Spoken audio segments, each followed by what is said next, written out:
¿Por qué ver The Legend of Vox Machina? Una producción de Comics vs Charros. ¿Por qué dragones, muerte, destrucción? Y ya con eso debería ser suficiente. Pero bueno, si necesitan más motivos, aquí va un poco de contexto. Dungeons and Dragons, o Calabozos y Dragones, o D&D, es un juego de mesa RPG o role player game o juego de rol publicado en 1974 por Gary Gygax y Dave Arneson. El juego es asimétrico, es decir, no todos los jugadores tienen la misma función. Por un lado tienes al Rollmaster, que es el narrador, o es el árbitro, o es el que crea este mundo, o el amo del calabozo. Y por otro lado tienes a los jugadores, cada jugador crea su propio personaje. Y este personaje tiene su propio trasfondo, sus propias características, su propia raza, su propia profesión. La forma de nivelar esto suele ser a través de estadísticas y a través de dados. Un ejemplo, tú eres un elfo arquero tipo Legolas y le atacas a un dragón. Digamos que según tus stats o tus características, de un dado de 20, si tiras de 11 a 20 le harías daño. Y si tiras de 10 a 1, fallarías el disparo de tu arco. Entonces tienes un 50% de probabilidad de acertar el golpe. Y aparte hay ciertos modificadores.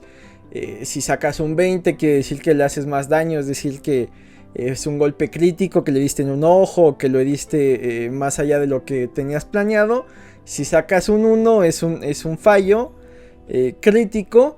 Y lo curioso es que simboliza, no sé, que al momento de soltar la flecha tú mismo te pegaste con la cuerda del arco. Entonces, la principal característica de este mundillo es que los jugadores se van adentrando cada vez más en la forma en que son sus personajes. Van creándole una personalidad y vas desarrollándolo de una forma que parece ya actuación. Es regresar a cuando eras niño y decías yo soy el hombre araña y voy a brincar y te voy a pegar. Y el otro niño decía bueno es que yo voy a hacer Venom y voy a hacer esto y voy a hacer el otro. Acá los dados es lo que hace que las acciones pasen o no pasen. Y la función del Rollmaster, más allá de ganarle a los héroes o vencerlos o matarlos a todos, es crear una aventura lo suficientemente entretenida para que sea un reto para los héroes, pero tampoco para que ganen tan fácil. El mundo es de fantasía. Si no tienes idea de cómo funciona el mundo de Dungeons and Dragons, es medio Señor de los Anillos. Obviamente hay dragones, hay ciertos monstruos, hay elfos, hay enanos, hay gnomos, etcétera, etcétera, etcétera, etcétera. El juego fue publicado originalmente por Tactical Studios Rules o TCR.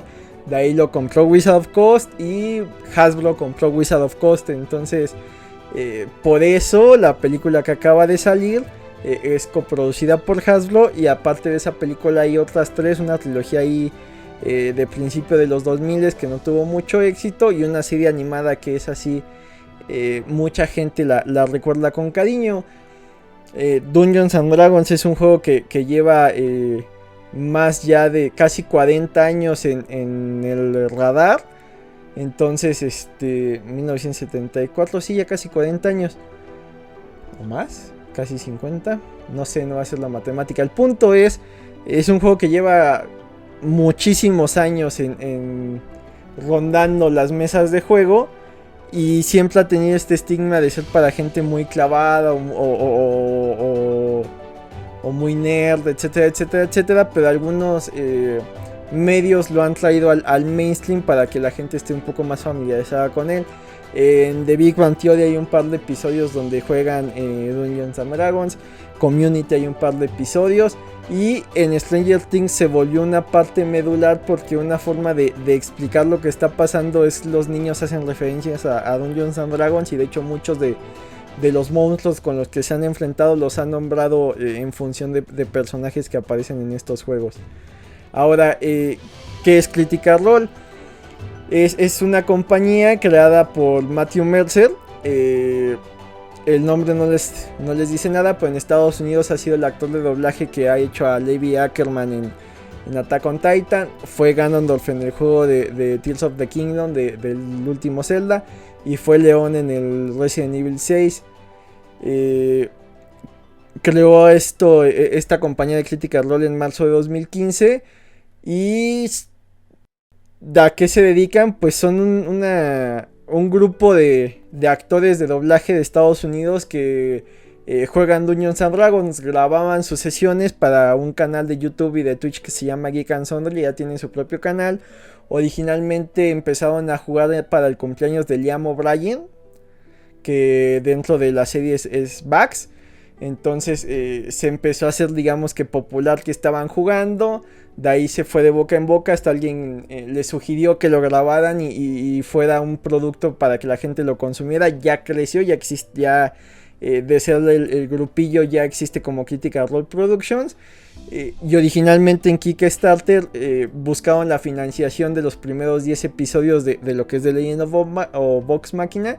Y de ahí Amazon ya se volvió el distribuidor y ya aprobaron una tercera temporada.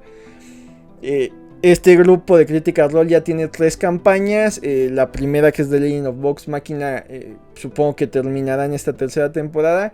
Y las otras 2 campañas, al menos una ya está aprobada que será llevada a la animación. Entonces lo están haciendo bastante bien. Ahora sí, a lo que vamos. Legend of Vox Machina se estrenó el 28 de enero de 2022 por Amazon. Tiene 2 temporadas de 12 episodios y cada uno dura de 24 a 30 minutos aproximadamente. ¿Y de qué trata?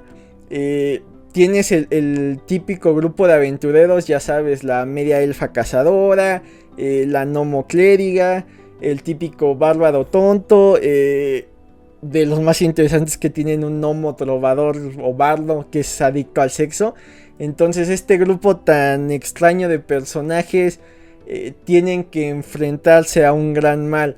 Esta aventura parece que está más allá de sus capacidades, pero de entrada lo interesante es que parecen una familia disfuncional, donde son un grupo como de primos o de hermanos que se la pasan peleando, pero a la vez se preocupan por ellos, pero a la vez hay un par que parece que toman el rol de los papás y son un poco más organizados, y luego los ves que empiezan a discutir con los demás y se hace una locura. Y más allá de este grupo, que es sumamente interesante, tenemos un mundo enorme. Entonces vemos este viaje que empieza por la necesidad de conseguir dinero y cómo ellos se van involucrando en intentar hacer lo correcto. Está muy divertida. Entonces creo que hay algunos puntos a resaltar. La narrativa es muy cautivadora. Las aventuras son emocionantes. No es esto del villano de la semana al que enfrentan y al final el niño de cobre aprende una lección. Sí hay algunos episodios autoconcluyentes entre comillas, pero todos van sumando, ya sea a conocer más de lo que pasó con los personajes o por qué son como son, y aparte a crear la gran aventura que es la que estamos viviendo junto a ellos. Las batallas están muy padres. El ver cómo interactúan estos personajes para vencer a los villanos está muy divertido. Van desde momentos muy épicos hasta momentos donde ganan por mera suerte o por pensar fuera de la caja, y eso está muy divertido. Y aparte tiene buenos giros de tuerca.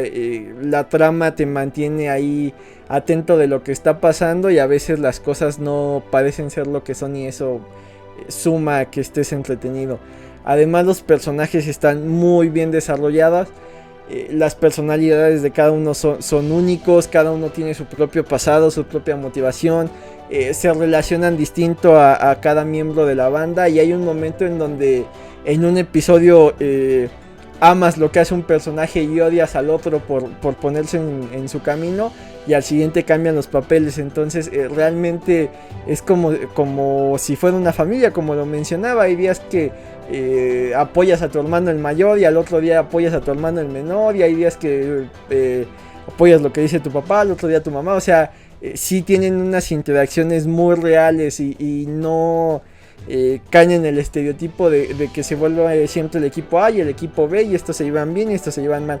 Acá realmente son muy humanos, están muy interesantes, y sí vemos cómo es que Pasando al siguiente punto, que son las actuaciones, y sumado a esto es que son...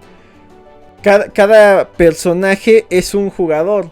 Entonces estos actores de voz desarrollaron este personaje desde cero. Decidieron que iban a ser de cierta raza, que iban a tener cierto pasado, que iban a funcionar de cierta forma en este mundo. Y las actuaciones de voz te dejan ver esto. Cuando juegas Dungeons and Dragons, yo no he tenido la oportunidad y no creo ser muy bueno.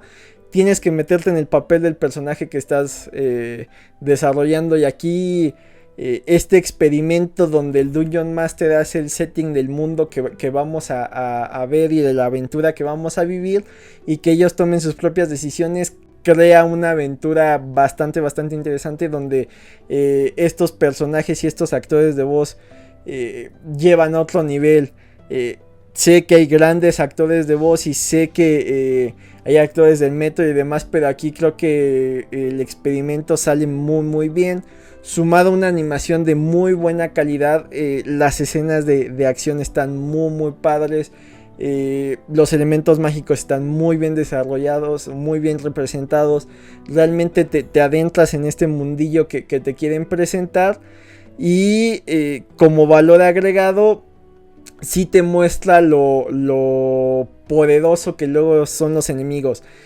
Por lo general en este tipo de historias fantásticas, cuando ataca un dragón ves que crea cierta destrucción, y por lo general solo ves ahí las chozas con un poco de fuego, y la típica escena de los soldados llevando una camilla y el que va herido. No, acá ves cómo se calcinan vivos, ves cómo vuelan cabezas, brazos, miembros. O sea, es una locura visualmente. Creo que por sí solo eso valdría la pena, pero tiene como base una construcción de mundo y unos personajes muy interesantes.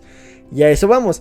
El mundo que te presentan se siente vivo, en el sentido de que no es voy al primer pueblo, conozco a los amiguitos de esta semana y a la siguiente semana ya no existen. Por lo general, cada personaje que vas conociendo y cada lugar que vas visitando tiene una relación, y los personajes se sienten reales. Entonces está bastante bien realizada.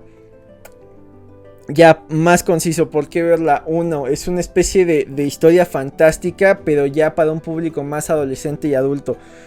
No es tan cursi, entre comillas, como Calabozo, como El Señor de los Anillos, donde los buenos eran buenos y los malos eran malos. Y parece más una fábula para niños acá. No está al grado de Game of Thrones, con enredos y intrigas sumamente elaboradas y que podrías perderle el hilo.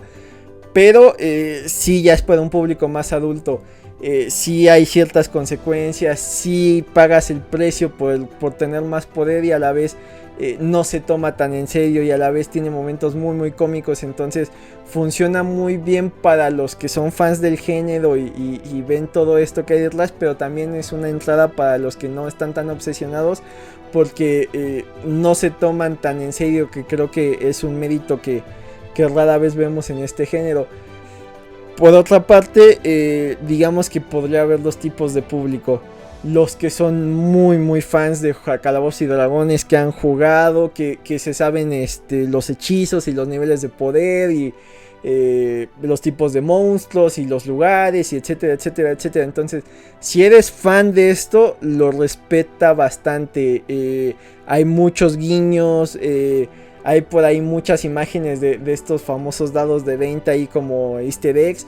Y creo que el easter egg más grande, y que yo no me di cuenta hasta que empecé a investigar para hacer la recomendación, es que Matthew Mercer, el que creó la compañía y el que es el Role Master, hace muchos personajes. Al final, en un Dungeons and Dragons, en una sesión, el Dungeon Master tiene que ser el que te conteste cuando tú vas a un pueblo y le preguntas al jefe de ese pueblo qué está pasando. El Dungeon Master tiene que tomar ese papel. Cuando te enfrentas a un dragón, el Dungeon Master tiene que tomar ese papel. Y acá tienen ese guiño que me parece brillante. Y el otro tipo de público que podría acudir a conocer esto son los que no son fans, los que son casuales, los que solo quieren una aventura divertida, los que no piensan jugar Dungeons and Dragons, los que no piensan aprenderse las reglas. Y acá lo hacen muy bien, porque no se van a ese lado pesado del juego. Aquí te presentan la acción pura, Si eres fan, tal vez disfrutes de ciertos detalles. Si no lo eres, no necesitas que te expliquen todo. Todo se da de manera muy orgánica. Entonces poco a poco vas entendiendo ciertas reglas, pero sin necesidad de que leas un manual de 500 páginas de cómo ser un clérigo y etcétera, etcétera, etcétera. Entonces creo que eso le da un valor ahí bastante, bastante interesante. Véanla, está en Amazon y espero que la disfruten tanto como yo. Yo tenía rato que no maratoneaba una serie y esta lo consiguió. Vale la pena ver animación. Si les gusta el resultado, ya hay cómics al respecto con el pasado de los personajes. Entonces, muy ad hoc a lo que hablamos en el canal. Cuídense. Bye.